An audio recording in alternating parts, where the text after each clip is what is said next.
Americans. As your President and Commander-in-Chief, it is with a heavy heart that I'm informing you. Welcome to Demasked. My name is Fresman, and today I'm joined by Pigpen. How are you doing today? Doing all right, doing solid. You doing all right? I'm doing very well. I've actually been looking forward to this interview. I've been watching your iceberg videos for a while now. Really? Yeah. Okay. Now, what made you? I know you do some other, sort of, pardon me, sort of video essays, like the Acolyte not breaking canon, that sort of thing. What made you start on like icebergs? Where'd that come from? The iceberg thing started from long ago. It was back in 2020. I believe it was in June. There was a Super Mario 64 iceberg by I forget, I can't remember the YouTuber's name, but he uploaded it. It was like the first big iceberg. I'm not gonna say it was the first iceberg video on YouTube, but it was the first like major one. And it kind of, I guess you could say, broke the ground for it. And upon watching it, I was like, oh, this sounds, I like this. This is cool. And because one of my hyperfixations, or favorite franchises is like Call of Duty and stuff like that, I was like, someone should make that. So I decided to make a Call of Duty iceberg image. At the time, I didn't know what OBS was. I didn't know anything how to make videos and stuff like that. So I made the image, uploaded it to Reddit, and I even gave it a little, not even a little, just like a whole rundown, all the entries written out, just in hopes that somebody would make it into a video. And lo and behold, somebody said, they're like, hey, can I make this into a video? I was like, oh, sure, absolutely. And so I waited, and I waited, and I waited, and I waited, and a couple months went by. Radio silenced. I'm just like, because they didn't respond to my DMs, so I was just like, okay, I guess I'll do it myself. And so for the next few months, I worked on the COD iceberg. But by the end of it, I was like, I'm not very proud with this. If it's not very well made, and so I unlisted it. I uploaded it, but it was unlisted. But then a few weeks go by, and I'm like, you know what? Screw it. I'll make it public. Why not?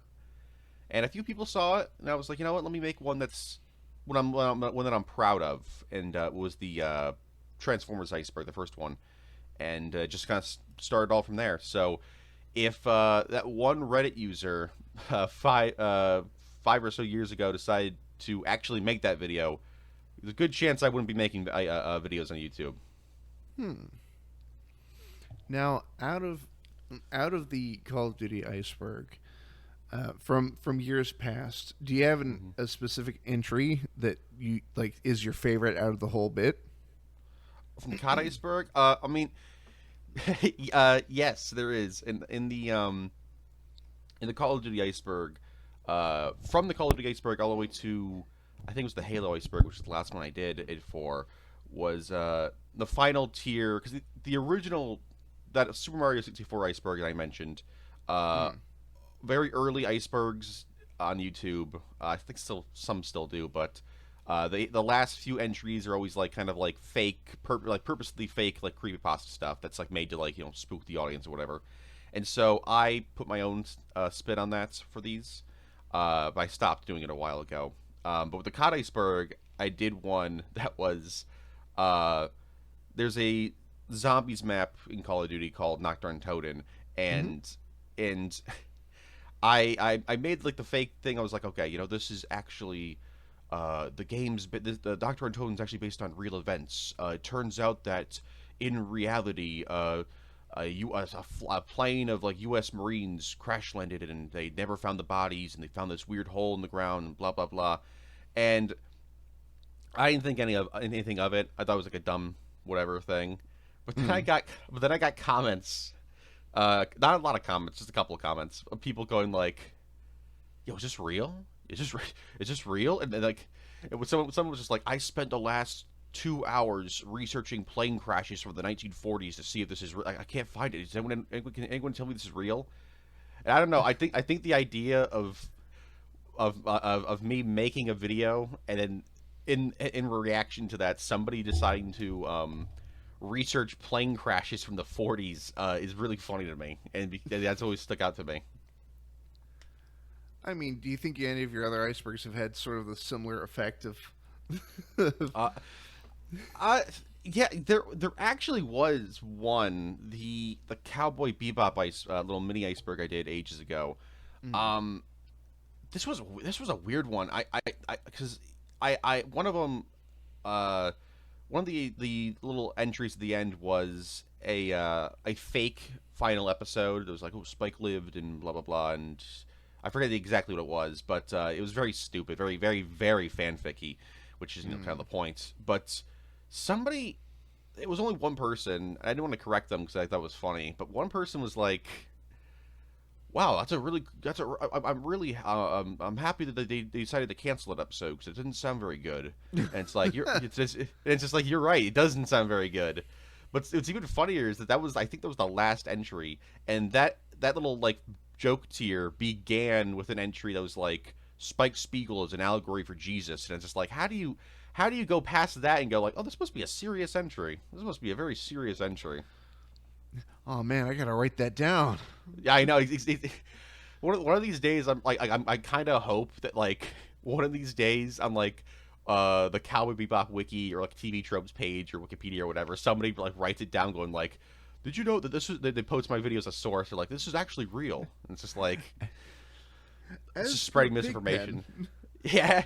As for historian Pigpen, he has the exclusive facts. He knows the writer. Yeah, he knows the writer, the director, and all the voice talents of both the English and Japanese dubs. He's very well versed in the industry. He's actually cousins with Steve Blum. See, I kind of hope that someone out there. This isn't a call. Don't actually do this. I'm just saying, like, if somebody who didn't know, who didn't see this podcast or interview, or whatever, and then like saw the video and did that, that'd be funny. It'd be very funny. What? As the bigger question to me is like, what if you like contacted Steve Blum? Oh, I had to contact Steve. Oh my god, they're at like a Comic-Con panel, and someone walks up and goes, what about this lost episode of Cowboy Bebop? What was about that? What was that about? That would be. See, 'cause I like cringe content to some extent, but that's like I actually don't think I'd be able to watch that. Like I genuinely I don't think I'd be able to, because not only would I be partially responsible for that, but also because like I'd get like 10th degree embarrassment. It's like, come on, man, don't ask Steve Bloom about this fan fiction thing. So I'll tell you what, I'll make you a deal. If I ever meet Steve Bloom, it's not gonna be, hey, what about the secret episodes? You go, hey, so YouTuber Pigpen told me that there's a secret episode. Just laid all at your feet. Yeah, I think I even said it was fully animated and stuff like that. They just decided to not release it, if I remember correctly. That should be like red flag number 1, because that doesn't normally happen. Like, they don't fully animate something. Man, I can't believe they did all that work and then just threw it in the trash. For real, yeah, that person who commented that, whoever you are, thank you for your I guess your naivety. Thank you. That was funny. Godspeed.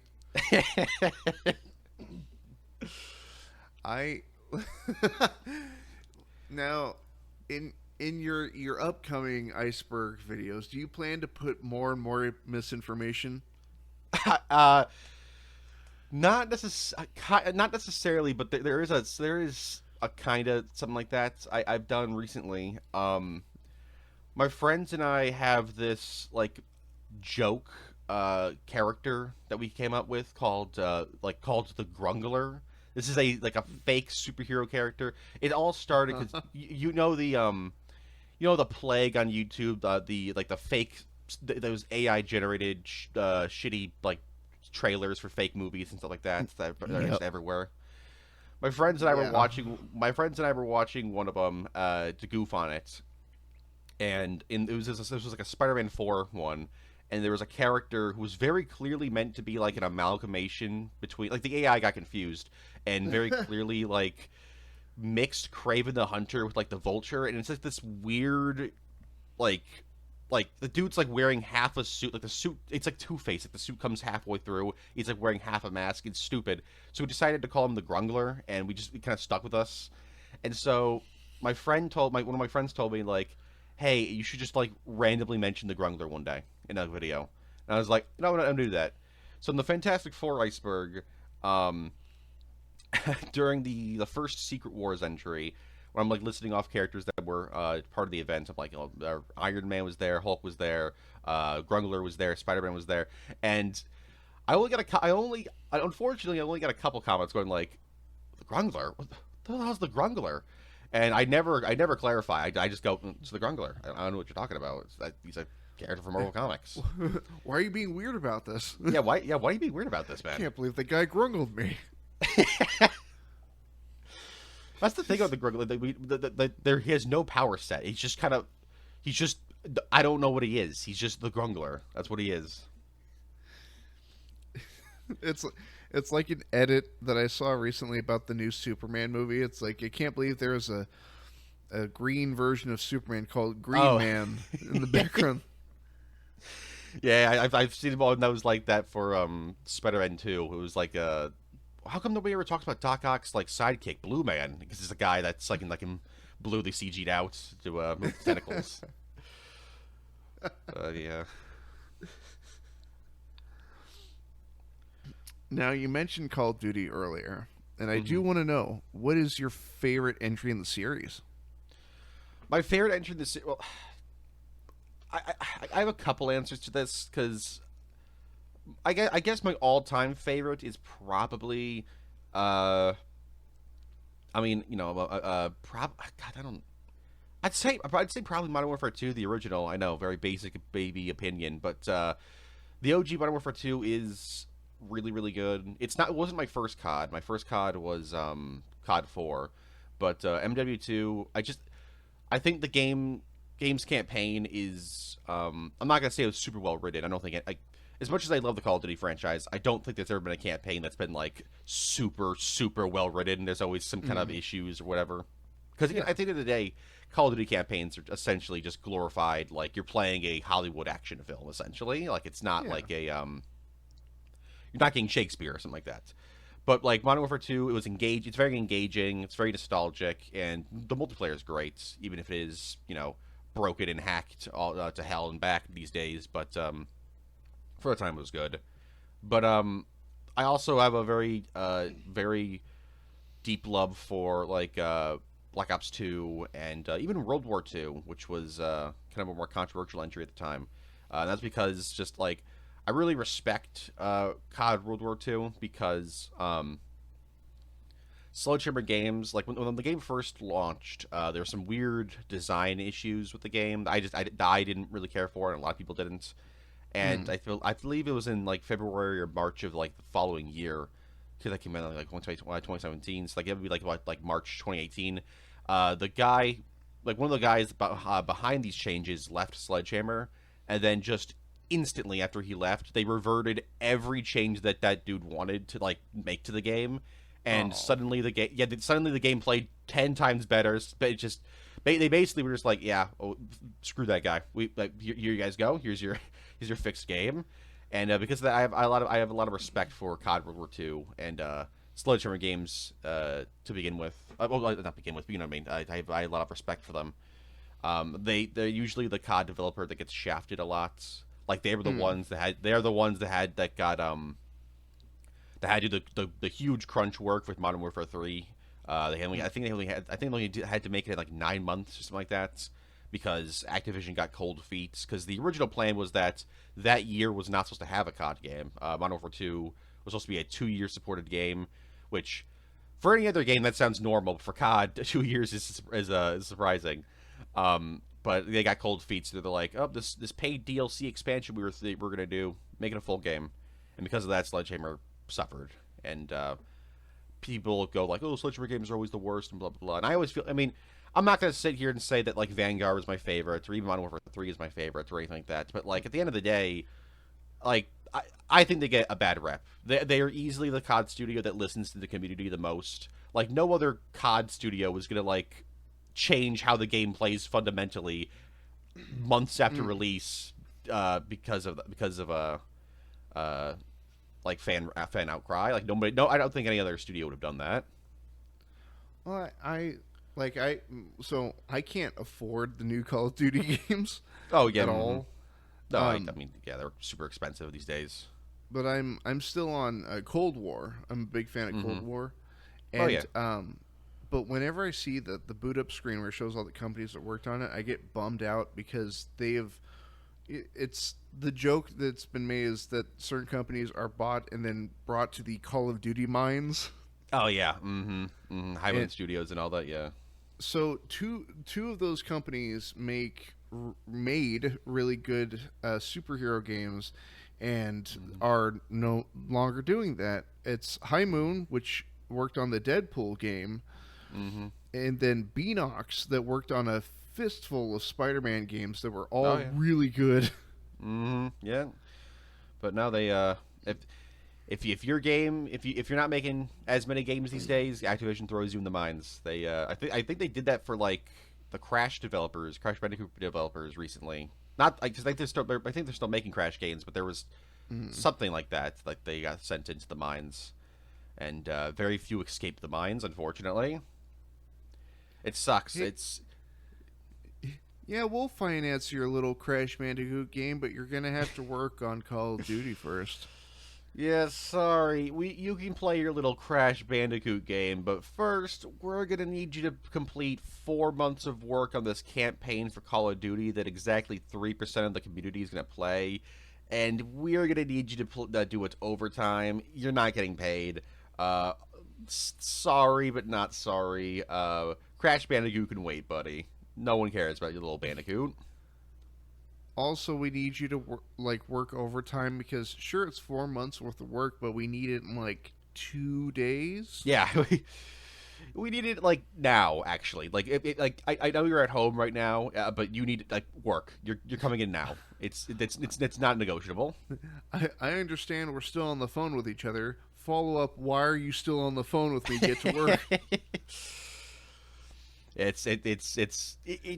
It's one of those things. Supporting Call of Duty is a weird thing because, like, I buy it. Like, I'm a fan of the franchise. I've been a fan since 2007.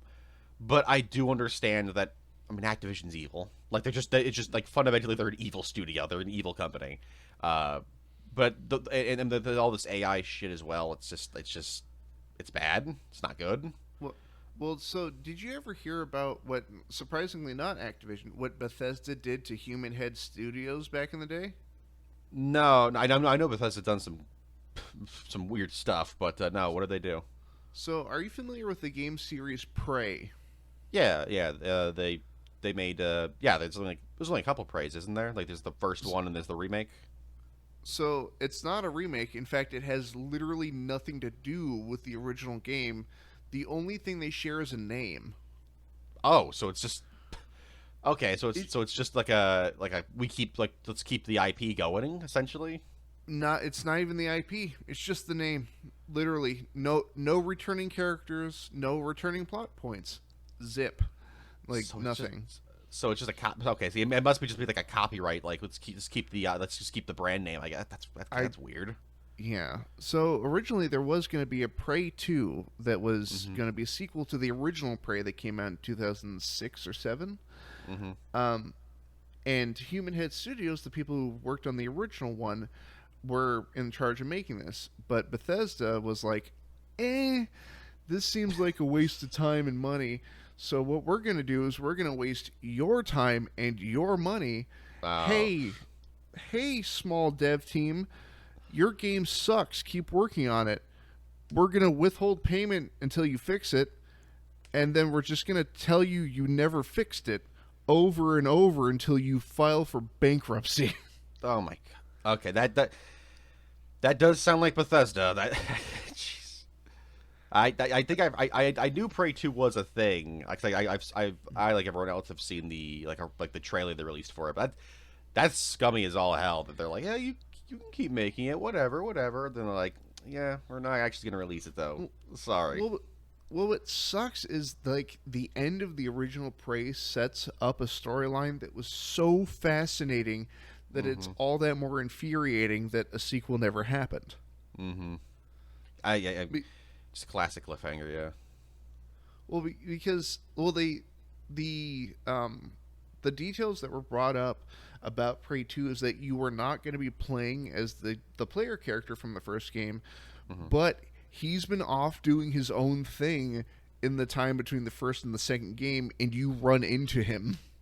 Oh, okay. So it's okay. That's okay. That's a neat idea. I guess that's a neat idea. And I'm like, man, that's such a cool idea because the main character of the first Prey is really interesting. Mm-hmm. Yeah, no, the Prey games. Well, yeah, I guess technically games. I have wanted to get into them because even the new one that has nothing to do with the original. I've heard it's okay, but I've heard it has a cult following. I guess both Preys have cult followings, but well, what's the word I'm looking for? Not a fan of it. I like it. I actually years back tried to make a video series playing it. I'm pretty sure that's the only section of videos on my channel that has, and I kid you not, 0 views. Oh damn! Link them in the description. Let's see how many people from this video go watch it. I don't know if I want anybody to, because that was that was ages ago. Oh yeah, I imagine 8 or 7 years ago. The game, it's pretty old at this point. It feels weird to say, but yeah, it's older at this point. It feels even COD World War II, when I mentioned earlier, that was 2017. That 2 years, that'll be a decade, and that's terrifying. That's absolutely terrifying. So I had this moment. So I currently live in a college town, right? Mm-hmm. I have a Half-Life tattoo. Mm-hmm. On my forearm. Everybody I work with was like, "Is that a Borderlands tattoo?" Oh. And instead of being amicable and being like, well, no, you're close, but no, it's this. I looked at my coworker and went, "Don't hurt me like this. Don't." That's the mixing Half-Life up for a game. That's one thing, but the Borderlands game, it's completely polar opposite. Oh boy, that every Half-Life fan just felt like a knife twist in their heart at that. Oh my god. Well, and I even brought it up, well, it's the Lambda from Half-Life, and they just shot me in the chest with isn't that really old game from almost 30 years ago? Yeah, it's that's the game that doesn't have a third one, right? It's there's more to it than that, but yeah, that's true. That's true, I guess. Or just start crying. I know. It's that game that every Game Awards that there's always a rumor about there's the third one secretly in development and never gets revealed. I love going to the Half-Life subreddit, and every time Gamescom, the Game Awards, anything shows up, all I see is "it's happening" in all caps. Yeah, the last not the one that was in August, but there was a Game Awards thing or game showcase earlier this year, and that was I saw in the gaming leaks and rumors subreddits, it was someone was going Half-Life 3 is real. We've been tracking Gabe Newell's yacht, and it's outside of Los Angeles, and it's dude, if we're at the point where we're tracking a dude's yacht to right, it's guys, I don't think it's happening. And if it is happening, it ain't happened for a while. Well, like even now, I see like updates on the Half-Life subreddit where it's like I scraped the files of CS2 for Half-Life files. I just It's one of those things you gotta let go, I guess. I don't know. no, I refuse. I've been holding on to it. I mean, hey, I don't know why you're holding on to it, man. You got a third game. What was it called? It was Half-Life Hunt Down the Freeman, I think it was called. I mean, that's basically the third game. Fuck you. Dude, I remember when that came out. I remember I remember that came out. Everyone was just like it was one of the rare times the entire internet was like collectively like all together in one like hive mind or something, just being like, what the fuck is that? What? Like they had like Pyrocynical and like Keemstar voice acting, and everyone just going like, what is this? What? Like this? Why is it filmed like a weird like Metal Gear Solid clone? Like what is this? Also, why did they have Keemstar play the president and So what kills me, if you go back and listen to that, which future me in editing, that's going to be the stinger for this episode. Like, do it. There is no other option. But why does he give the announcement like he's on his Drama Alert show?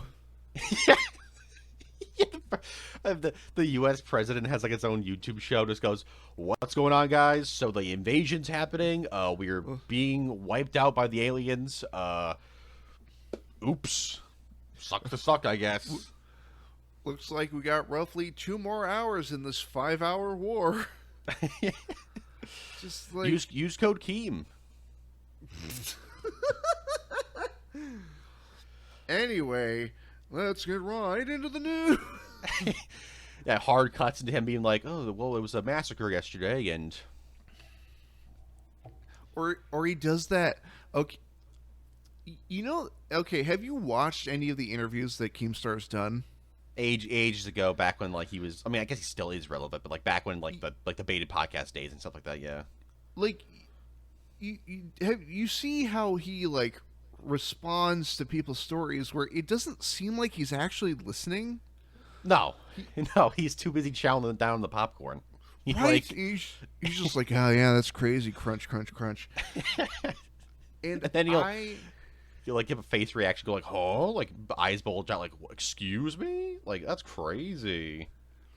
I have this image in my head of like somebody's on the talk show, but it's like a caller, and they're like, "There's a fucking alien outside my house, and it's like 30 feet tall, and it keeps spiking my neighbors." Wow, that's crazy. Crunch, crunch. Wow. Just like, yeah, you just think the eye thing is like, okay, interesting. Next caller. He keeps staring right into the camera too, which What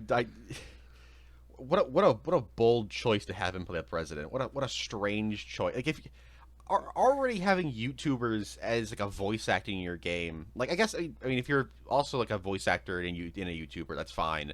But like when you're a fucking drama YouTuber, like why are you having this dude? It's so weird.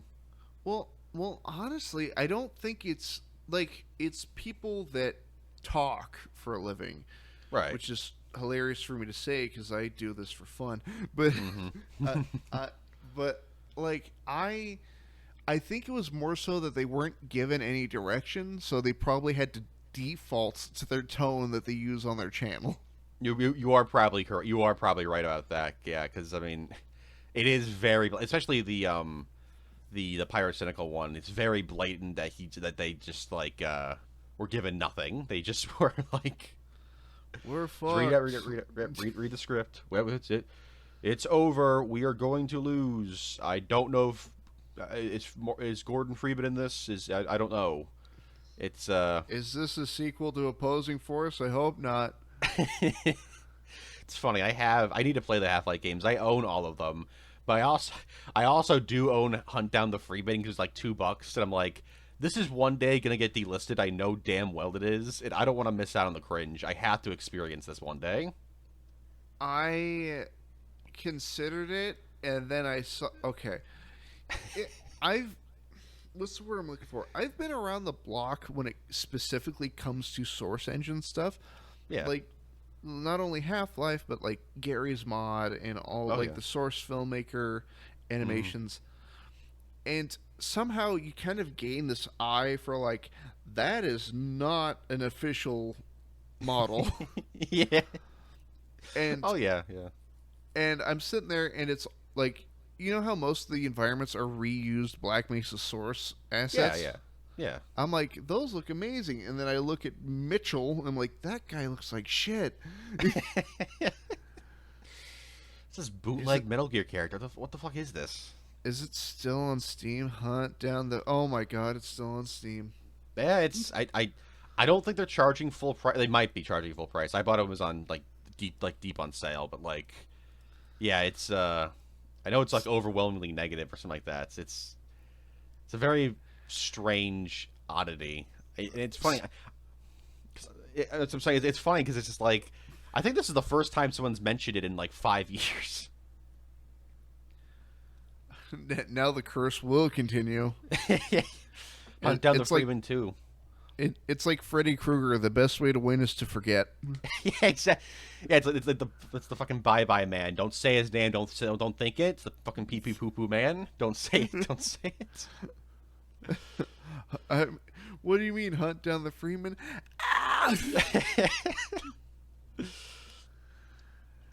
Iconic game. Iconic game.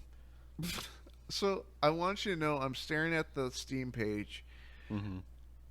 Recent reviews, very positive. Oh, okay. Maybe there was an update. Here's the thing.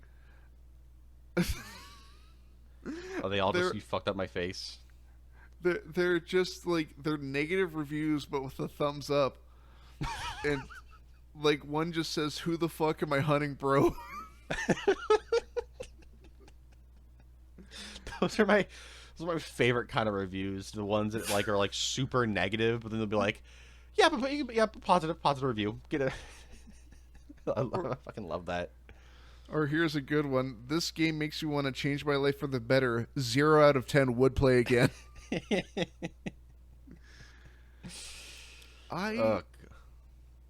What worries me is, I'm going to sort by playtime. You know what? Let's do this. Holy shit. There's a guy with like 800 hours. A lot more. Real? 1,000? Recommended. This review, I'm not going to read the review because it's like an essay. But recommended 2,296.2 hours on record. I think you just found Freeman. Like that is the expert in hunt down the Freeman. That right there. His opinions, like everything. I know art's subjective and all that, but that's fact. Like his opinion's a fact. He's played it 10 times more than anyone else's. That's insane. What is going on? It's a joke review too. Oh, is it a joke review? What? Man's in it for the love of the game, I guess. He just has some opinions. They may not be serious opinions, but they're opinions nonetheless. Free will is a hell of a thing, isn't it? Yeah, God's looking down, going like, "Damn, free will. Maybe I fucked up. Shit. Did I press the wrong button?" Y'all need another flood? Y'all need another flood? I'll do it.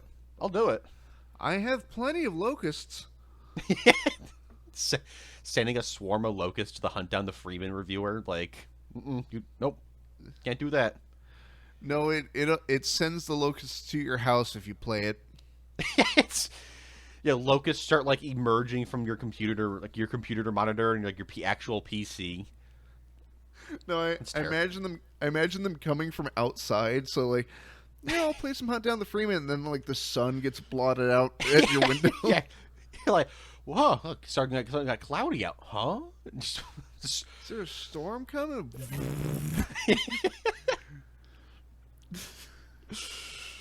Oh my god, Hunt Down the Freeman's one of those things that like, you know the person who made it, like the director of the game, like when it was finished, like a day before release, you know he had to been sitting there going like, "Shit, should I release this?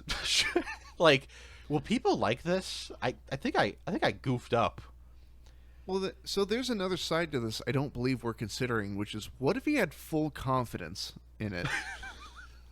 You know That's what? even better. You know what? I'm putting this game out, and it's gonna save the Half-Life community. You know what? I'm doing God's work right now. Yeah, you don't gotta track Gabe Newell's yacht anymore. Half-Life 3 is here. Everyone, here it is. Hunt down the Freeman.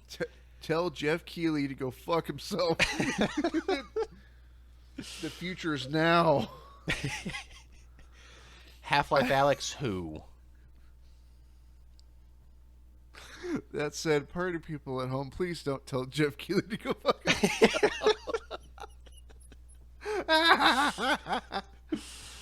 Oh no. God! What if that's what makes me famous? Oh no! Huh? So I'm getting a lot of emails about Hunt down the Freeman in this one YouTube. That's kind of interesting. Or even worse, during an award show. And before we show off the next game, I've been informed that Fresman has told me to go fuck myself.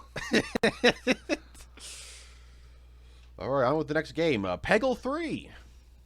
Finally. After all these... Artifact, the Dota card game. Oh, God. I don't even... No, Artifact probably is still a thing, but I don't think it's one of those things that I don't think it's been updated in ages. It's probably just, like... It just exists. I just remember hearing the collective, like, sigh of disbelief. Just... And then Artifact, a Dota card game. Oh! Oh, God. It reminds me of it's not exactly the same thing, but it reminds me of the Diablo series having that, like, what, mobile game or whatever, and it was just like, What do you guys, guys have phones? You guys have phones? You have phones? That was So you know what?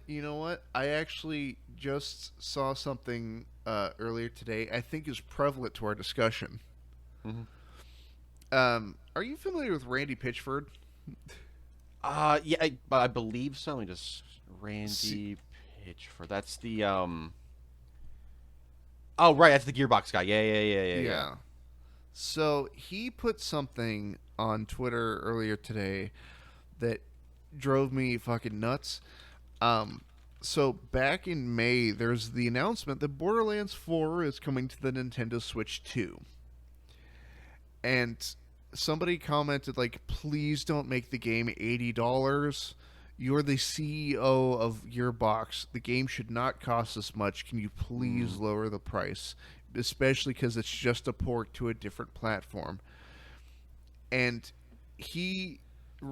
Randall S. Pitchford responds with, A, it's not my call, and B, if you were a real fan, you would find a way. Oh, I did see something like that. Yeah. Oh my God, that's insane. What a putz! Oh my God. Oh no.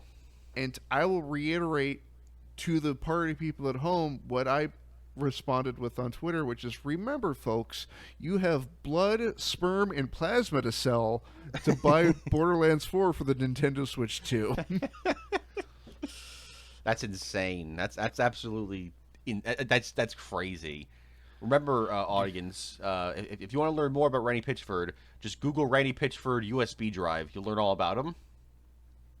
Also, don't go to medieval times. No, don't go. No. I take that back. Go to medieval times. That place is fantastic. Oh, is it? Yeah.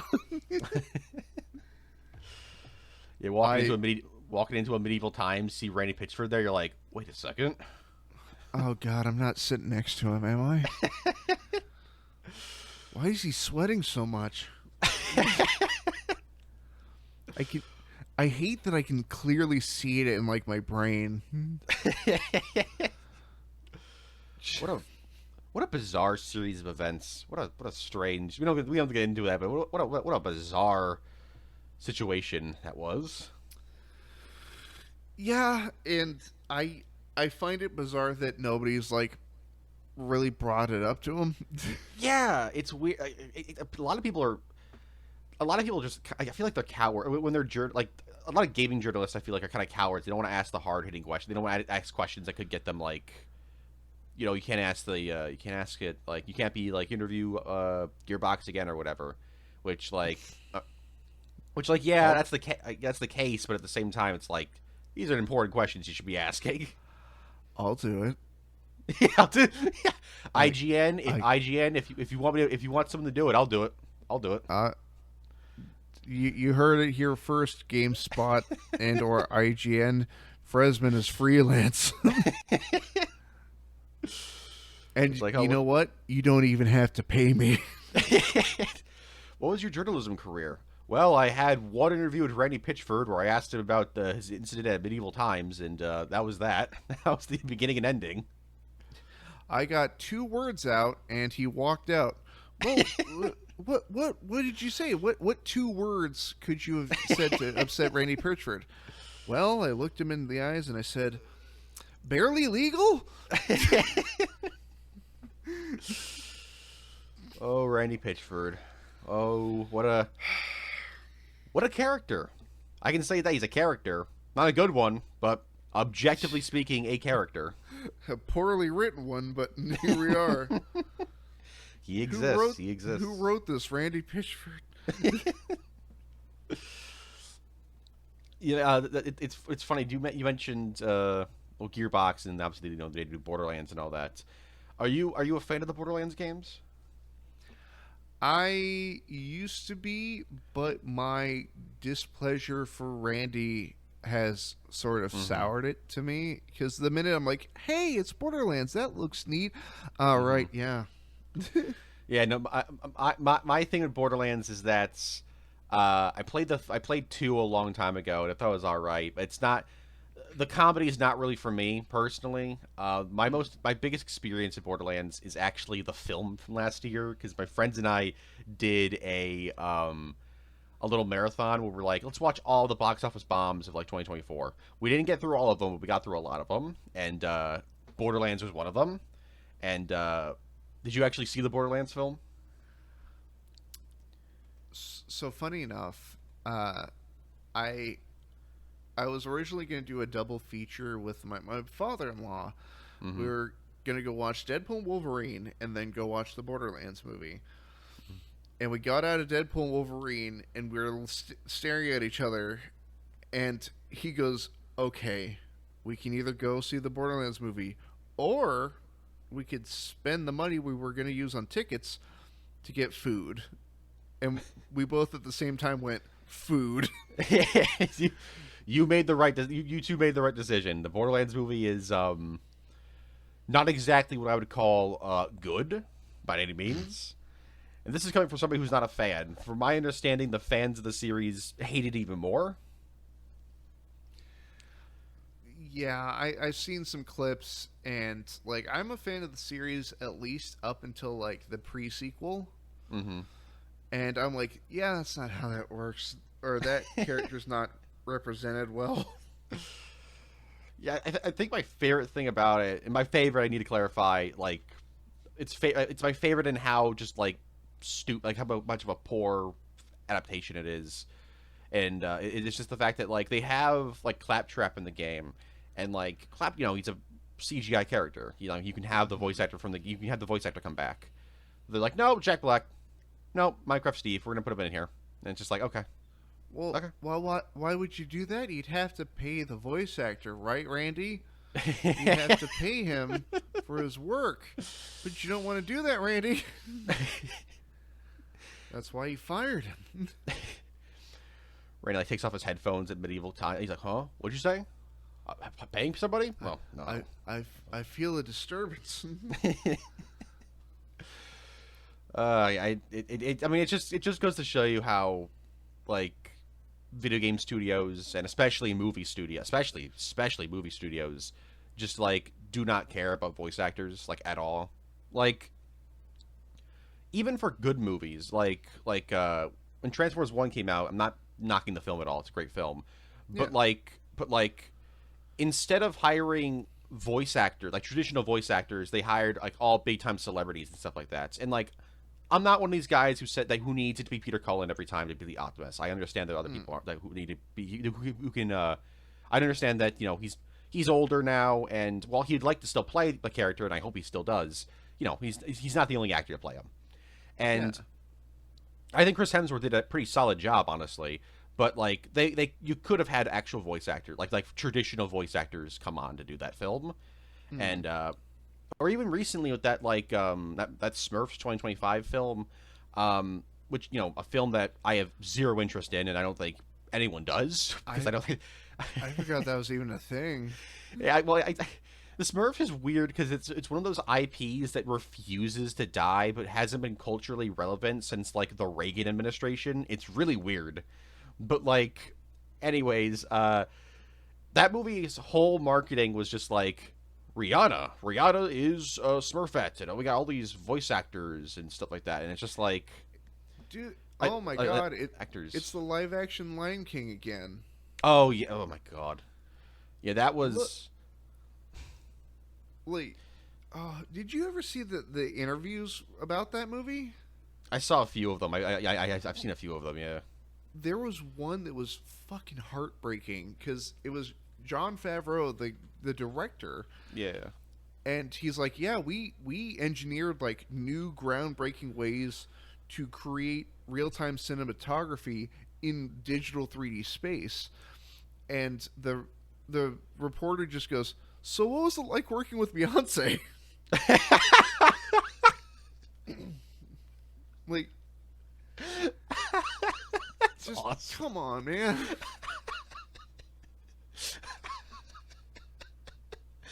That's a Jon Favreau's like heart sank, like just like, oh, okay, never mind, whatever.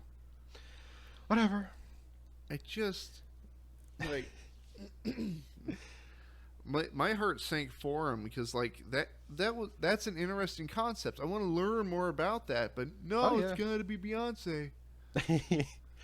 Yeah, no, the Lion King from 2019, and I guess Mufasa as well. I haven't seen Mufasa, but I've seen the Lion King. Is one of those movies that like I don't like it because I think it's a bad, like, it's not as good as the original, and it's kind of pointless and whatever. However, in saying that, I have to admit it is an insanely impressive film. Like, yeah, the animals don't emote because they're animals and whatever, but like it looks fantastic. It is a gorgeous looking movie, and the amount of technology they've made for it and all that kind of stuff, it is a very well put together film. I just don't think it's good. Have you seen the second Avatar movie? I'm gonna be real with you. I have not. Every time I'm thinking to myself like I should probably watch what was Way of the Water or something like that, and my brain's just like I'll watch it tomorrow. Tomorrow comes, I'll watch it tomorrow, and then it's a cycle. It just goes on repeat. So on a technical level, that movie is phenomenal. Oh yeah, but it goes on for too long. Like the runtime's too long. Yeah, it's like a 3-hour film, right? But it's to a point where like, what's the word I'm looking for? Like the whole movie, me and my partner are like, man, this is a gorgeous movie. Is it over yet? I mean, that's honestly how I felt about the first Avatar. I'm not really an Avatar fan. The James Cameron Avatar stuff. I don't dislike the film, but it's a film that I'm super neutral about. I'm just like, yep, I've seen it a couple times. It's gorgeous looking. I respect it for all of its like technological like advances and stuff like that. But like, I have no interest to dive deeper. I've had people ask me like, oh, you should do an Avatar iceberg and stuff like that, and I'm like, I don't really want to spend months of my time researching out the Avatar franchise. I only like to make videos on topics I'm interested in. I'm not gonna say no forever to it. Like maybe one day I'll do it if like there's enough requests. But like it's an IP that I don't really. it is what it is. Like you said, they're gorgeous, beautiful looking films, but I just don't care. I just don't care about them. I would say, how long until the Avatar iceberg? I give me 500,000 subscribers. I'll do it. That's all I'll say. Get to it, party people. Might be a little too high, but it'll. I'm not gonna say it'll happen one day, but there's like a, and I have 100% chance. There's like a. I'll do a 60. I'll do a 60% chance it'll happen. We'll see what happens. I have this image in my head of like time's gonna pass. You're gonna forget about this conversation that we're having. But then you get the email from YouTube. Congratulations on hitting 600,000, and you're like, oh yeah, I did. Son of a bitch. You're like, oh now I got to spend like 3 months of my life researching Avatar. Oh, okay, cool. Oh, now I gotta go play. Oh, like, oh well, I guess I gotta go play the Ubisoft Avatar game now. Crap. Oops. I gotta dig out my Xbox 360 and. Oh yeah. Oh yeah, I gotta play the original, like the movie tie-in. Oh no. Yep. It's the thing is that there probably is enough for an iceberg video, but like somebody else can do it. Somebody else can do it. I'm not the only one who does iceberg videos. Somebody else can get to it. Looks like I know now what I must do. I know what I have to do, but I don't know if I'm strong enough. Did you know that the Na'vi are actually cerulean blue? You gotta go into the shades of blue. Neytiri is actually more of a navy, but if you really look. Oh god, I'll be real with you. It's funny. I went to go see. It was Superman. I went with my brother, and we saw and like. They played the trailer for Avatar: Fire and Ash, and the first thing I thought in my head was like, "Oh, this is coming out. This is happening." I thought there was like a year off. I didn't realize the trailer was already out. Like I was like, "Huh? What?" I thought I'm not gonna lie to you. I thought when I saw the trailer, I thought it was just a theatrical re-release of The Way of Water. I thought so too. It wasn't until they showed like the bad guy lady, or when I was like, oh, this is the new one. Okay, huh? Right, yeah. I was like, oh yeah, they are making. That's right. They do have like 3 and 4 already filmed for some reason, because like James Cameron is like, he's like that respectable insane. Like he just kind of films like 5 films at once, and it's just like, all right. I'm gonna work on them all these for like next decade of my life. It's like, what? Why would? And then in the meantime, I'm gonna hang out by the Titanic. I like to think he does his editing by the Titanic. He's in the little submarine right next to the Titanic remains. He's just like, all right, well, Jake Sully says this, and that right there is a big goblin shark. Interesting. If I can get her to match the shade of blue that I'm staring at on the ocean floor. Yeah, Jake Sully's Avatar, his body's actually the same shade as the Titanic is now because of all the rust. It's a rusty blue. It's kind of crazy. Did you know that Pandora was based off the Titanic? Pandora. As a kid, when Avatar 1 came out, I was such a little idiot because, like, Pandora, I don't even know if it's still a thing, but back in the day, my mom would use I was like 9 years old when this film came out. My mom used like Pandora Radio, which was like it basically was like a Spotify thing. Yeah. So when the movie came out, I was just like, that's the name of the radio thing. That's not, huh? They stole from that, and just like, well no, Pandora's a word. like are you familiar with Pandora syndrome? I know Pandora's box. What's Pandora's syndrome? So Pandora's syndrome is something that happened with the first Avatar movie, where people got depressed that Pandora doesn't exist. Are you serious? I'm dead serious. And the thing is, when I first heard that, I'm like, did they watch the fucking movie? Because like that whole planet's trying to kill you. Yeah, it's like, why would you want to live there? The only positives that you're hanging out with like cool aliens and shit, but then like there's a million different like, alien monsters that want to murder you. Like, what? Like, what are you doing? Like, Is it pretty enough to stop those giant birds from pecking you to death? I think not. okay, the existence of Pandora syndrome might make me make it an Avatar iceberg because I do kind of want to talk about that. Fucking Pandora syndrome. Oh Yep. my god, that's insane to me. Why would you want to? That's okay. That's. I'm sorry, everyone. I don't think Pandora is real. I'm sorry. Who knows? Maybe it is. Maybe it is. Maybe you can get isekai into it. I don't know. Oh. Get isekai into Pandora. You're like, oh, this is a lot worse. I think I'm gonna die. I think I'm gonna die immediately. No, you get isekai'd in, but you're not a Navi.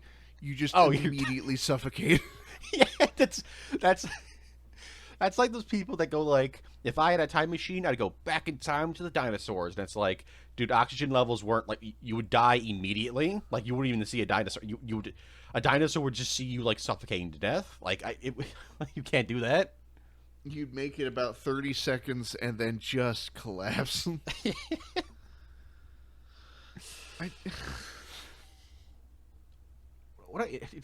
Avatar is funny to me because like another thing that's funny about Avatar to me is that like it stars Sam Worthington and like yeah he's like a he's been in other things, he's in the Clash of the Titans films and whatever, but like I mainly know him and I feel like I can confidently say most people know him from the Black Ops the COD games, and it's just kind of funny to me that like the Call of Duty Black Ops guy is now like the lead man in like the highest grossing film series of all time. Like just like every film makes $2 billion, and just like it's very funny to me.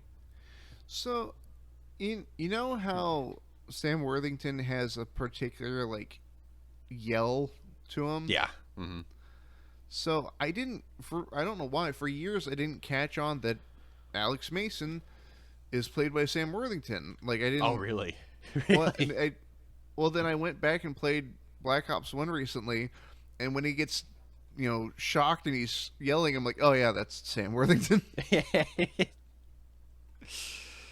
Yeah, his accent comes out and it goes like, "You fucking son of a bitch," when like Mopin dies or whatever. Yeah, has a very distinct yell. You. Fuck you. What a goofy game. Fun game, but goofy game. The numbers, Jake Sully, what do they mean? Bro, just like I don't know, man. I'm just hanging out with aliens. I don't know, man. Where's my blue wife? Yeah, where is my blue? Yeah, Sam Worthington wakes up every day, looks over at his wife. He's just like, "Why aren't you blue? Where are my blue Where are my blue children?" He has Pandora syndrome in his own home. He's just like, "You're not. Why aren't Jerry. you blue? Why aren't you 9 feet tall? Why aren't you blue? Where's your tail? Why aren't you hissing at me? Please. What? How come your ponytail doesn't have worms in it?" Yeah, they give him like. Sam, I need you to not. Sam, do we need to call the director over here? We can't, James. We can't. Directors by the Titanic. He hasn't left. Sam Worthington has like 2 modes. He has like Pandora syndrome, and like he still thinks he's Alex Mason. He's like MK Ultra.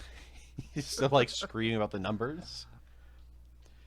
It's so funny when they brought him back for Black Ops 4 because like the Black Ops 4's little campaign they had was literally like a nothing, like literally like 30 minutes of audio. But like they somehow brought him back, and this was after Avatar. Like they brought him back, and they also brought like what's her face, Evangeline Lilly, the chick who plays Wasp with the MCU. Like they brought her in to play Alex Mason's granddaughter, and it's like, why did you get this big time? Yeah, why did you get this big time actor to come in and play this nothing character that the only thing people know about the only thing people know about her is that she well, actually, do you know much about her, Savannah Mason? No, actually. Okay, I'm gonna blow your mind. So, Yeah. Savannah Mason is the daughter of David Mason, the protagonist of Black Ops 2, Yeah. and Black Ops 4's campaign, little campaign they have, the Specialists HQ or whatever it's called. It's in it, she clones her grandfather Alex Mason. She clones Reznov. She clones Menendez, and she clones Woods. And Woods, if you recall, adopted David after Mason was killed or MIA after Black Ops 2's like 80s missions. So Woods is like essentially the adopted father of David. Yeah. So what does Savannah Mason do with this information? Well, she fucks him. She bangs the clone of Woods,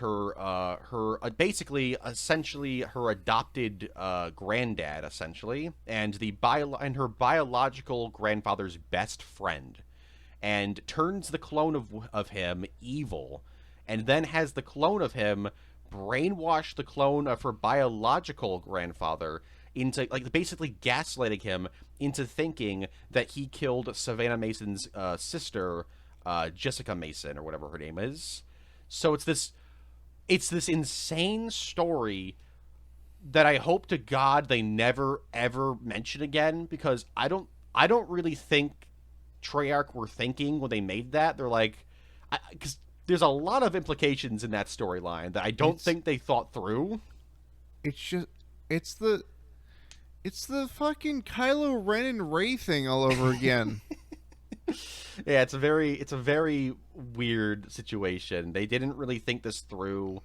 And according to rumors, I don't know how accurate these rumors are, but there were reports a couple of years ago saying that they made this plot in a month, because Black Ops 4's campaign went through like 20 different rewrites and like, yeah. So it would not surprise me if in like 1 month they're like, sure, okay, yep, clone Woods, gaslights, blah blah, yep, that's okay, okay.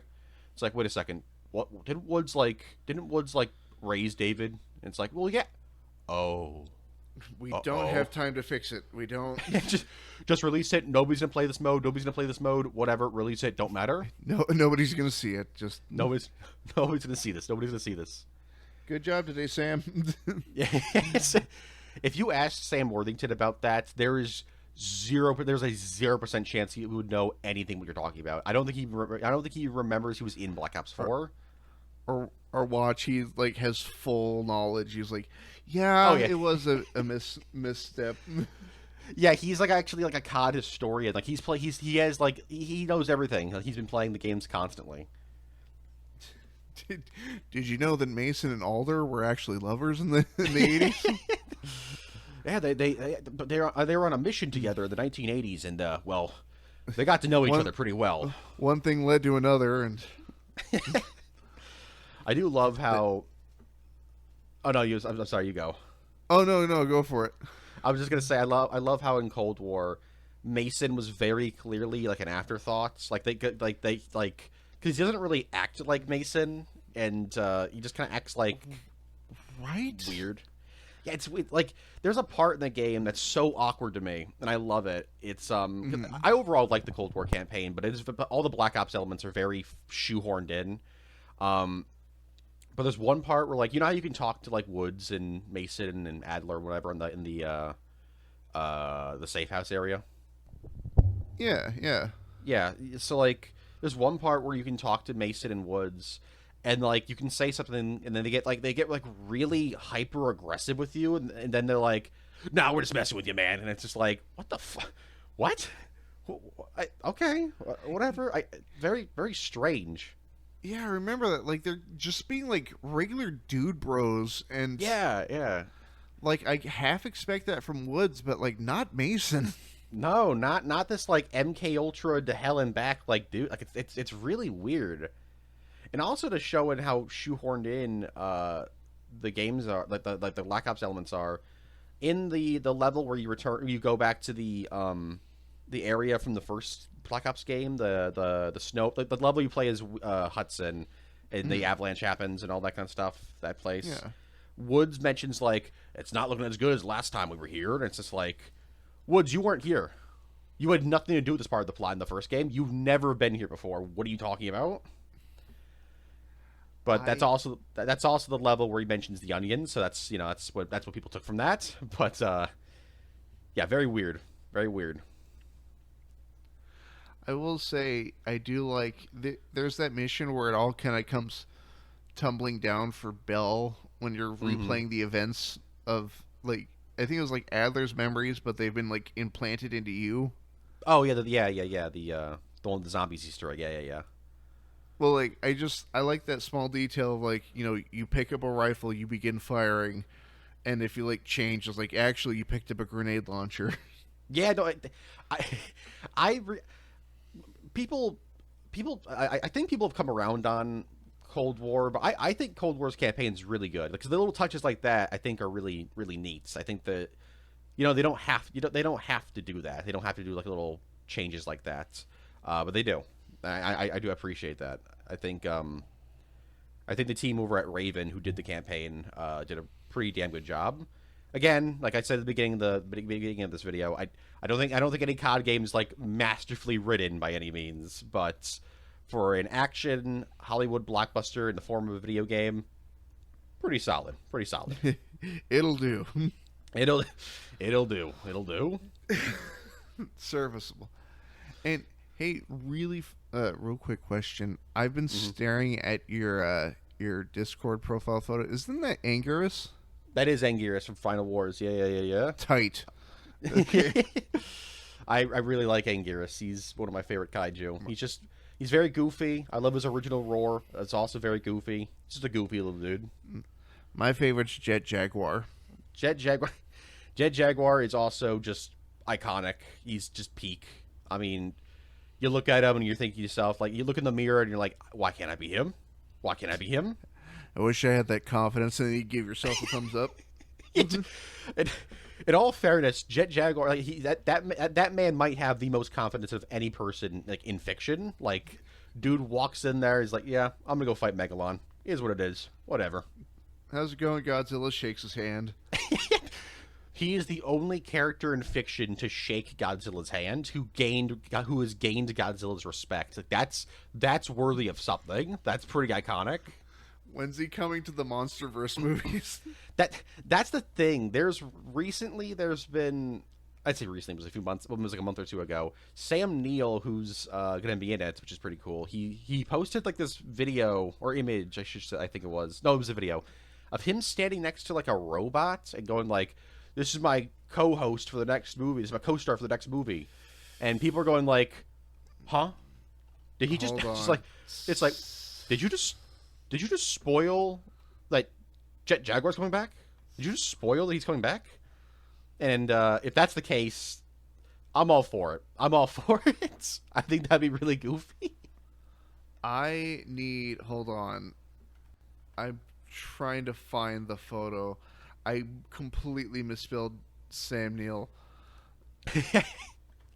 I can't even talk. I can barely spell. You should see my scripts. They're just completely just every word's like misspelled.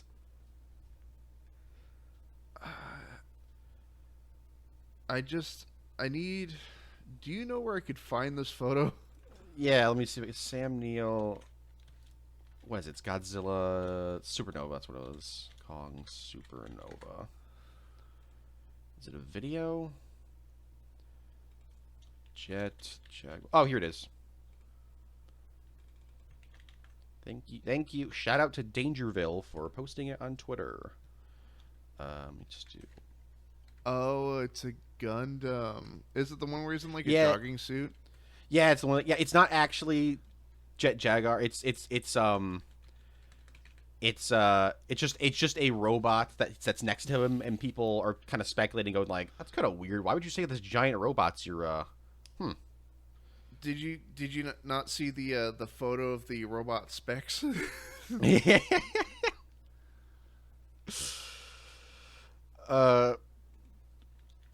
It has Jet Jaguar's face. Oh, does it? Like, if you look really close, you can see the smile. Hold up. I I I hate to admit it, but like I definitely like I I saved the photo on my phone so I can look at it occasionally.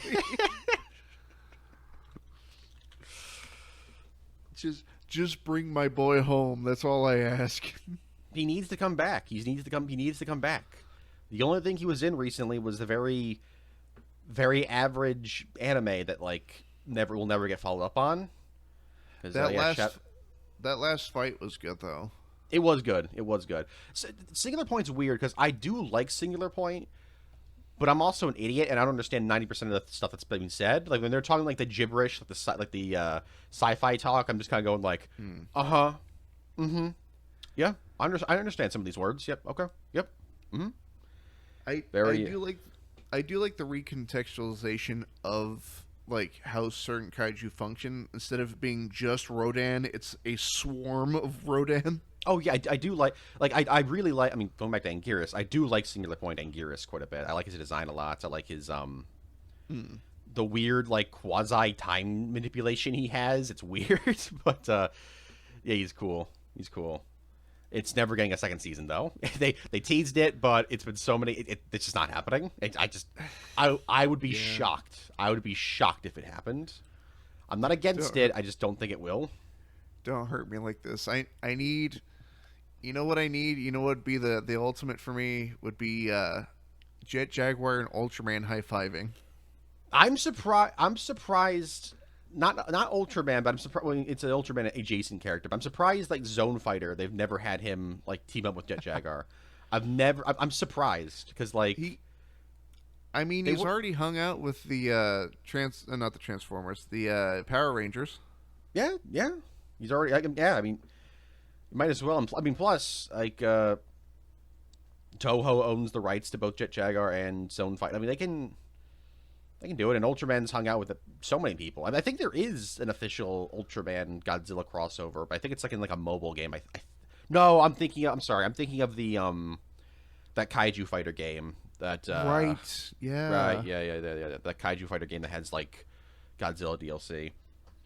It sucks. The guy. I mean, I haven't played it. I've heard it's fun. And I'll probably check it out at some point. But like, the guys who develop it were like, do you want us to make a full licensed Godzilla game? Everyone was just like, yes. That was like 2-3 years ago, and just nothing's come out of that. And it's just like, oh well, please can it happen? So there's a game that's coming out soon called Super Robot Wars Y. Oh, it's the new Super Robot Wars. Okay. Yeah, and it has Jet Jaguar in it. Oh, really? But it's the Singular Point version. Oh my god! Yeah, I'm looking at the post. Yeah, you're right. It is the Singular. What the hell? I mean, like, I guess that's. Huh. I get it, but I want my weird dude in a suit. Yeah. Yeah, no, I get why it's the Singular Point one because it's like a mech series and that's the mech Jet Jaguar. But like that's really. Well, there you go, Singular Point fan. There's your rep. There's your sequel right there. That's all you're getting. That's so weird, huh? There's your follow up. Even though they showed the original Jet Jaguar in the credits of Singular Point. That's right, they did. The credits of Singular Point are so cool. It's so like they have Godzilla '98 references, and the show has like Godzilla, like the Hanna-Barbera cartoon references. And they teased Mechagodzilla at the very end. It's say what you want about the show. I think it's a solid show, but like you could tell the people who made it were genuinely like really big Godzilla fans. Like they paid a whole bunch of references and Easter eggs and stuff like that. And as somebody who likes to point at the camera and go, "Ooh, I know that," I point at the screen and go, "I know that." I really appreciated that. I understood that reference. I understood that reference. Dude, I'm like the worst at that. People make fun of those people all the time, but like legitimately, I'm a huge continuity nerd. So whenever like a Star Wars project like references another Star Wars project's existence, I'm like, that's awesome. That's sick. Like, it's very cringe. I don't know if you could say or whatever, but like I really enjoy continuity that flows. I like references. As Reddit as that sounds, I like the references. Dude, I'm in the same boat, but I'm the other way where it's not so much like, oh, that sucks, but it's I'm so used to the canon from the games and books growing up, like the original extended universe. Oh yeah, Legends. Yeah. Yeah, that. So okay, I've yet to make this video, and it's been a couple of years. It's been actually a great deal of years. So. I don't believe Rogue One should have happened. You don't think so? Oh, you'd want you wanted a Dark Forces film? Yes. Oh, okay. And before I'm not saying like a John Wick style. I want like a Arnold Schwarzenegger commando rampage. Okay, that would be yeah. That would fit that era of Kyle Katarn very well. Of just like the commando, just like walking around slaughtering stormtroopers. That would go kind of hard. And the thing is, I was so petty to prove a point. The trailer for Rogue One when it first dropped was roughly a minute and 50 seconds. And you can beat the first level of Dark Forces where you get the Death Star plans in roughly 45 seconds. Bro speed running the fucking Jyn Erso. Like, but the thing is, that's the video I wanted to make, is like Kyle Katarn can literally do this in 45 seconds.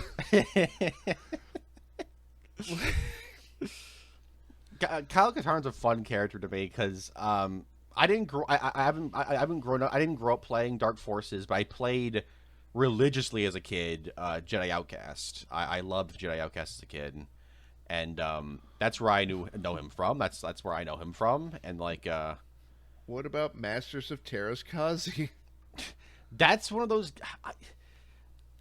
That game annoys the hell out of me because I truly believe it is the sole reason why Disney has not greenlit like a Star Wars fighting game, because like a Star Wars fighting game just makes perfect sense, but because of like that game's existence, like people they must be like, no one wants a Star Wars fighting game because the last one was bad.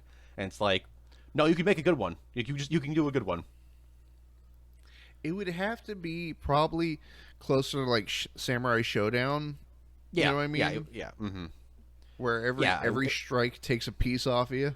Yeah, it wouldn't be like a Street Fighter thing, and also it'd be like all lightsaber wielders. Like you would like because because with like Terra Sky was like you had Luke Skywalker and whatever, but then you had like Han Solo like punching you out, and it's just like kind of odd. And a Tusken Raider with what might be the worst name ever put to a fighting game. Oh right! Oh my God! Hold up! What's his name? Hold up! Don't look it up. I want you to guess. It's something. I know it's something that I couldn't say in the video in the Star Wars iceberg. I know that. It was. Oh my God! It was. Do you give up? Yeah, I give up. What was it? Whore. Yeah, it was whore. That was right. It was whore. That's right. HOAR. Whore. Yeah, that's so. What were they thinking? Genuinely, it's like when they're like, "What should we call the jazz music in the Star Wars universe?" Jizz. Yeah, like George, you can't do that. Yeah, why not? Why not? Jar Jar loves jizz. No, George, no, can't do that. He listens to it all the time. Oh, you listen? Okay, George. Okay, we gotta explain. He has it everywhere in his home. Jar Jar's practically covered in jizz. Like, what are you talking about? It's just like he's obsessed with it. He's obsessed. Gungans love jizz. That's what they do. It's just their economy runs on jizz. Yeah, the great jizz economy of the Gungan race. That's why the people in Naboo like separated from them. They're like, oh, you're kind of. We don't want to deal with you. Are Yusa going to the Jizz convention? Yusa going to the Jizz convention? I Now, hear me out. A hyper fighter in the Star Wars universe could kick ass. Oh yeah, no, I think any kind of fighting game would kick ass in Star Wars. I think Star Wars is ripe for it. Well, no, like specific like styles, I don't think would work. Like if we went back to like Masters of Terraskazi, where it's like almost like a Soul Calibur, I don't think that would work. But No, like a hyper fighter, like Dragon Ball Fighter Z, where it's like super fast. Yeah. Oh, but if you have two lightsaber wielders and they swing at the same time, it just like cancels out. Yeah. I mean, you say Soul Calibur, but I mean, Darth Vader, Yoda, and Galen Marek for some reason are all in Soul Calibur 4 for whatever reason. Yeah. Weird cross. Everyone to see Darth Vader fight like Ivy Valentine. Like, there you go. It's very, very, very weird. Only in my dreams. The thing is, like, I have a habit of picking any fighting game. I have a habit of picking the most useless character. Mm-hmm. And so my thought is so it's an unlockable character in Masters of Terraskazi. I don't know why they're an unlockable character because they're useless. A stormtrooper. Oh, yeah, there's a stormtrooper. That's right. Yeah. So if we got a new Star Wars fighter, I would solely main the stormtrooper. I mean, they have a perfect. I mean, they literally could just use like the traitor stormtrooper from Force Awakens. Like, I mean, he has the weapon, he has the blade. Like, they could have a canon explanation, or they could, of course, just use the one from the original game where he just punches you out, or where they do that like shoulder hit. Oh yeah. Okay, that's all right. According to Wikipedia, Hor is part of Hor's Tusken Raider tribe is the tribe that Anakin slaughtered in Attack of the Clones. That's really weird. Like, that's a really weird lore thing. That's very bizarre. No, that doesn't work because that game didn't come out yet. It's like it's a retcon backstory, I guess. Where was this revealed? Was it like? Oh, it was revealed in like a Star Wars Insider article or whatever. Okay. Then watch, you go back and play Masters of Terraskazi, and there's like, he like points at Vader. He's like, it was you. Vader doesn't recognize him. He's just like, why are you saying fuck me for? What did I do? Even the children. I love how that game were like, because fighting games always have to have like, we gotta have the bikini chick or whatever, and it's like, all right, Leia, here you go, put the medical bikini on. Just like, all right, come on, really? It's like, come on, guys. No, we can't. No, we can't make Mara Jade do it. She's already got the tank top. Just fucking. That's right, Mara Jade. That's right. That is her. Oh no, I'm stupid. No, I was gonna say it's her only game appearance, but no, Mysteries of the Sith, and she's in the Force. Yeah, she's in the Force Unleashed fighting game, like the Wii Ports fighting game. What was? Hold on. What? There's a character that they made. It's the lady with the robot arm. Oh, the one on the cover. That's Thlox the Gamorrean guard. That's Arden Lin. Right. Okay, Arden Lin. She's mentioned in a codex entry in the Old Republic. How old is she? What? How? That doesn't. Yeah, she's like 1 trillion years old. Okay, I'm gonna have to like look this up. I guess that's, huh. I do love it when like Star Wars projects will just like name drop a character, like reference something, and then that just completely changes the character. It's like, wait a second, this character was alive for like thousands of years. Okay, well, all right, like in Legends, for example, Star Wars Bounty Hunter, the Jango Fett game. Yeah. In that game, Gardula the Hutt, the female Joe of the Hutt, she gets eaten by a crate dragon. However, because she appears later in the canon, like later in Legends canon, they had to reveal in an interview, like not an interview, like I think it was like an Insider article or something, that I believe she was pooped out and she lived. If I remember correctly, she lived. Well, let me look that up real quick. It's either that or when the Crate Dragon died, they found her still alive in his stomach. Let me look it up. What the hell? Wasn't there? Hold on. Wasn't there a Wasn't that also one of the Legends explanations as to how Boba Fett survived? There's the old comic Jawas of Doom in which like he's just alive and then like he gets into a scuffle with Han Solo on a sandcrawler, then ends back up in the Sarlacc. If that might be what you're thinking. That's just like that was in the early days of the EU. That comic was made like a few months after Return of the Jedi, so they were like right on it.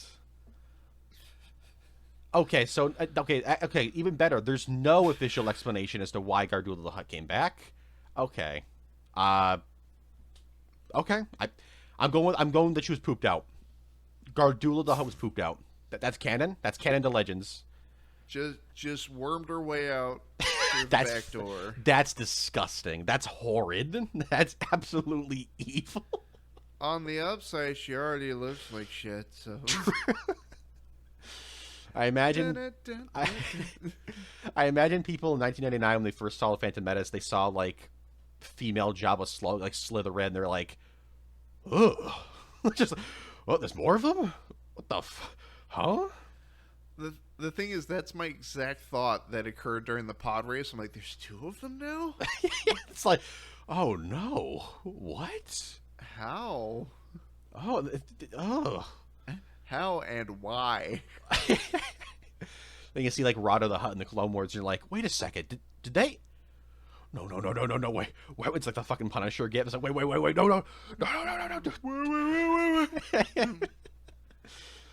Have you seen the rumors that Rada the Hutt's gonna be in the Mandalorian film as like a character? I love it. It is so stupid. I love it. It makes sense to me that the two theatrical Star Wars films tied to a TV show both include Rada. That's just like a law that apparently it's like a thing that happens. If they ever make like a show, like a movie for Ahsoka or like Andor or whatever, well, I guess like Rogue One, but like Rada has to be in it. That's just the rule now. I want you to know that hit me like taking a shot of whiskey. I'm just ugh. Get ready for the 1.5 million articles about going like, here's Rada the Hutt's history. Like, Rada the Hutt? Here you go. You're gonna see a lot of those when that comes out. Don't you remember this character? Don't you remember Stinky the Hutt from the Clone Wars film? Shout out Glub Shitto. Oh yeah, like one of the Glub Shittos, honestly. Like. One of the Glub Shittos of all time. Oh my god! I remember as a kid. Even as a kid, I didn't like Rada. I thought even as a kid, I'm like, this thing's stupid. This thing's dumb. Why is this a thing?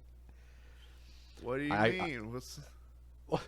If Ahsoka meets back up with Rada in like the New Republic like Thrawn film that Dave Filoni's doing, and if she calls him Stinky, everyone in the world's gonna be like, huh? And I'm gonna be sitting there going like, I'm not happy with this, but I'm gonna smile about it. That's interesting. Like when like, or just quietly like, he gets it. He gets it. Like when I think tweeted this out a while ago. Like when Grogu inevitably goes, this is the way, or the way this is in the Mando movie, I'm gonna like turn to dust like the Avengers in Infinity War, just like in the theater. Like I can't. I can't. I don't know why. I just imagine you just like fading away like Yoda. Like clothes remain. I'm just like, just die. The thing is, like, I think. It's just the thing. The thing is, like, I'm interested in the movie, but like, I like the Mandalorian and all that, but like, I don't care for Grogu. I don't care for baby characters. I don't think Grogu's cute or anything like that. I just don't care for those kind of characters. Also, I'm kind of tired of the whole. Well, I mean, granted, Mando season 3, and I guess this movie are kind of like going away from it, but I'm kind of tired of the whole gruff guy defends like the kid who's like the chosen one for the future. Like The Last of Us did it, the Telltale Walking Dead, the Bad Batch did it. Like just everything does it, and it's just like I'm kind of tired of this archetype or like story beat or whatever you call it. What if they start like the movie or the next season and it's just like, yeah, Grogu left. I would stand up and cheer I would stand up and applaud in the theater. I would show up to the theater in a suit like those like the people did go see the Minions movie. I'd be like, good, good. Everyone's like, why? Where did he go? I'm like, hell. That's where he went. Hell, he's gone. Or you just keep asking the people working at the movie theater, is Club Shido in it? Can you tell me that? Is that a spoiler? I think there is like a 30% chance that in the upcoming Rey film, Claude will be in it to some extent, just from like the memes about him. I'm like 30% sure that there's a chance that they'll be like, we'll throw him as a little cameo. I mean, they threw in one of his species in Jedi Survivor, which revealed that I think that one spoke English, I think, or like basic or whatever it's called. I think it did. That's weird. That's bizarre. I don't. I guess it makes sense that it can learn other languages, but that's just like that's very surreal that like Claude can like have like a conversation. Well, it's very. Remember, it even speaks normally too. You know how for certain alien races in Star Wars, like, you know, what are you doing on my ship? You know, like, oh god, yeah. It was literally just like, hey man, what's up? And he's like, okay. Hey man, how's it going? My name is Claude too, and here's my boyfriend, and we kind of live on this planet, and we're kind of kicking ass. It's like, all right, man, I got a lot of shit going on. I don't have time to deal with you. This is freaking epic. Dude, I felt like such an asshole playing Jedi Survivor, because when the game came out and there's that Turgle character, that like frog thing, everyone was like, I love him, the meme character, and I'm just sitting here going like, I want him to die. Someone kill him. I want him to die now. I hated him. I hate Turgle. He's not funny to me at all. I immediately became antagonistic to the point where I'm staring at him like, you're gonna be a boss fight later, aren't you? Yeah, it's like the Darth Jar Jar theories. Turgle is like the secret Sith Lord at the end of like the third Jedi game. Like Hal's like, it was you, son of a bitch. He's like, yeah, it was me. That would go so Turgle. That would go so Turgle. Smooth Jizz playing on the radio. That's another thing. I also feel like an a-hole about. People love to talk about how they love like the in-universe Star Wars soundtracks and stuff like that. Not the John Williams scores, but like the songs that go like ooh ba da shaka do ba li do. I'm just sitting here going like, this is nothing. This is a baby gurgling. Like, this is nothing.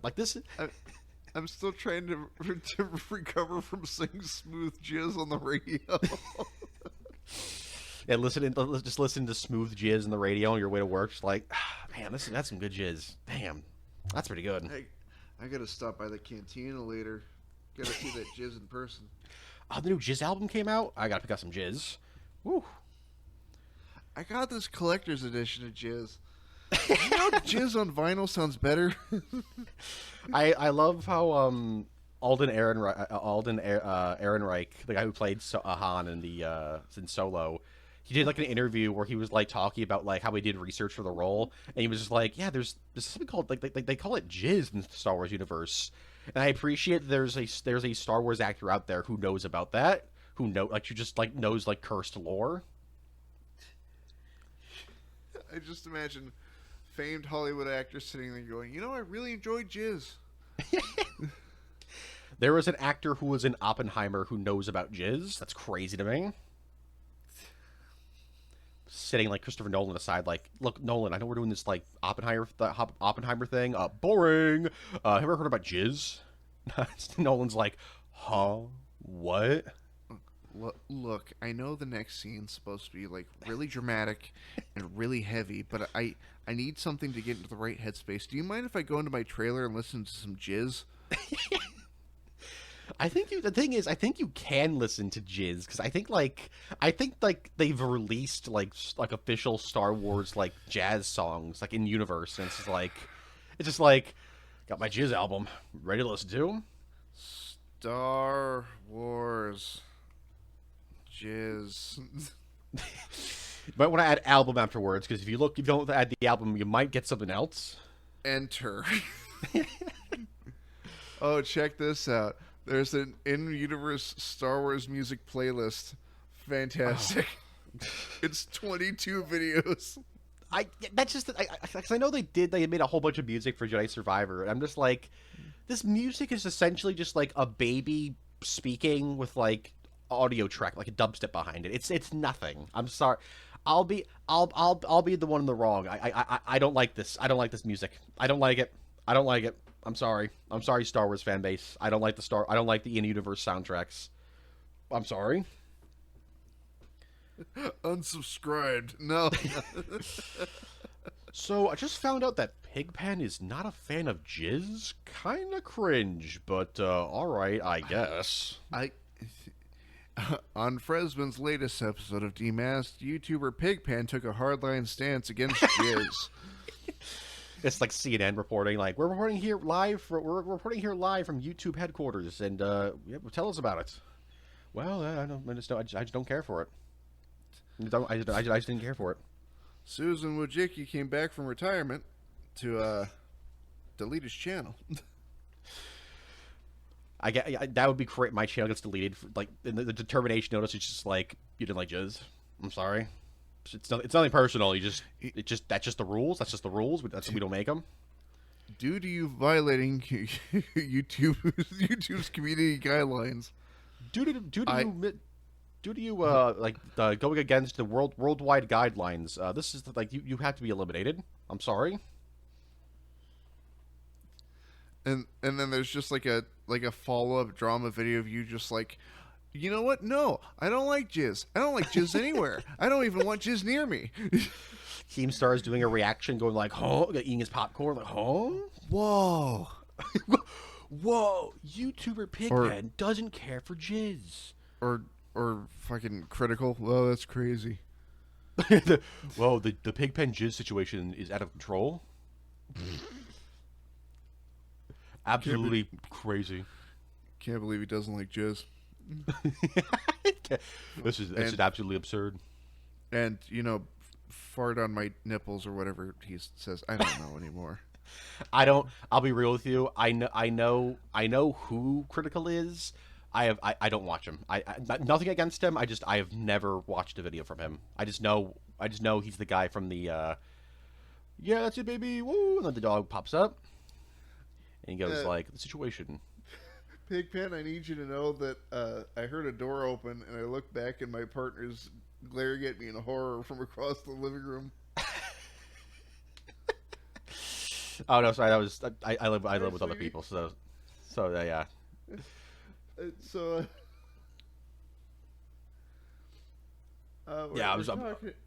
We're talking about Charlie. Critical. I was worried that would happen, but it's what it is. And unfortunately, sound travels very well in my apartment. As it doesn't, it seems that sound travels in my house pretty well too. Is what it is. Can't do nothing. Is what it is. Can't do nothing about it. Sucks to suck, but what are you gonna do? That's the way the Jizz crumbles. And when it crumbles, it crumbles. Disgusting, putrid even, but funny nonetheless. But Pigpen, we have crossed the hour 40-minute mark. I know you said an hour. Mm-hmm. Hey, when you talk about look, man, when you're talking about Jizz, it's shit. Just kind of time flies by. It is what it is. Jizz flies when you're having fun. I mean, it's that is say what you want, but that is an objective fact. That's not like an opinion. Like I know everyone has their own opinions and all that. That is truth. That is a truth statement. That is fact. If you look that in the dictionary, you will see that as the definition. That is a fact state. That is a factual statement. Has been fact checked. I just imagine somebody coming into this interview with no context. Like, oh, who is this guy? Oh, he talks about this a lot. That's interesting, huh? What's the deal with the jizz? Isn't this an iceberg channel?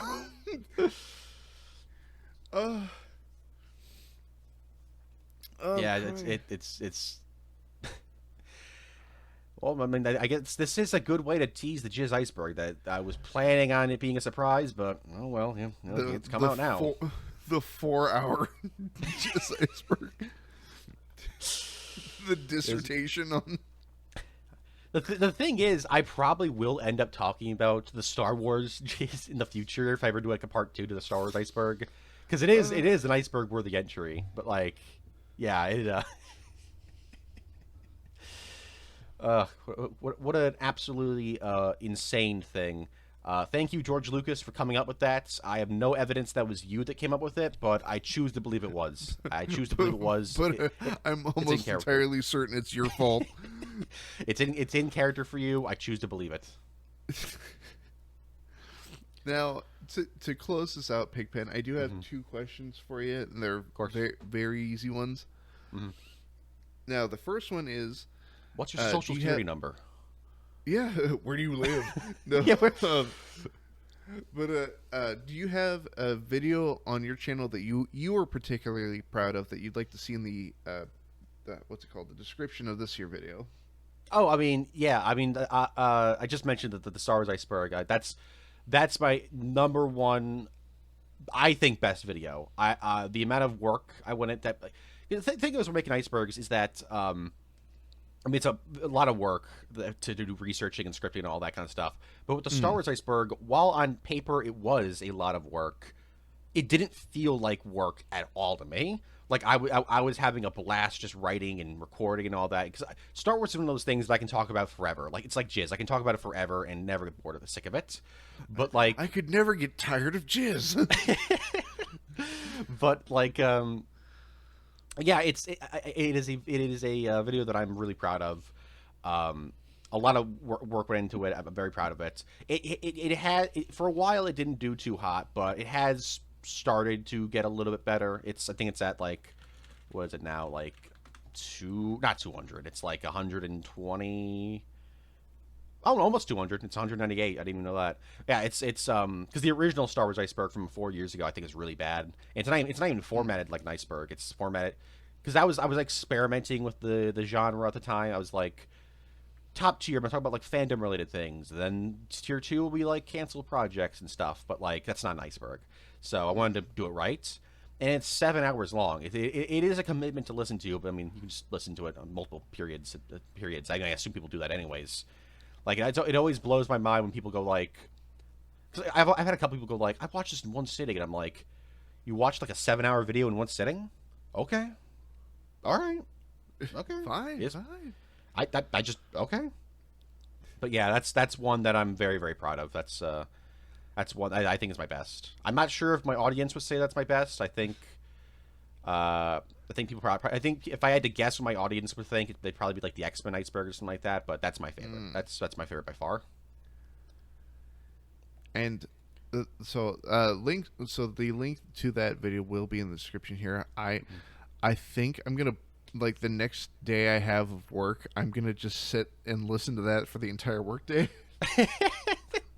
It's good, like, huh? That's interesting. And is that Jizz? I'm just learning so much about Jizz. It's like, what you listening to? Jizz. Huh? Gets fired for like harassment. And it's like, no. I was just explaining what I was listening to. I just have a natural curiosity about Jizz. Okay. Every young boy has one. Every young man has an obsession with it. It's perfect. It's perfectly natural, right? I don't see the issue. I'm perfectly sane, I promise. I'm normal, okay? I'm normal, all right? Yeah, I listen to Jizz on the weekends. So what? I'm normal. I'm just like you. I eat pizza. I'm a normal dude. I pay my bills. I'm a normal guy. I listen to Jizz. I'm a normal dude. I have hobbies outside of Jizz. I have all kinds of stuff.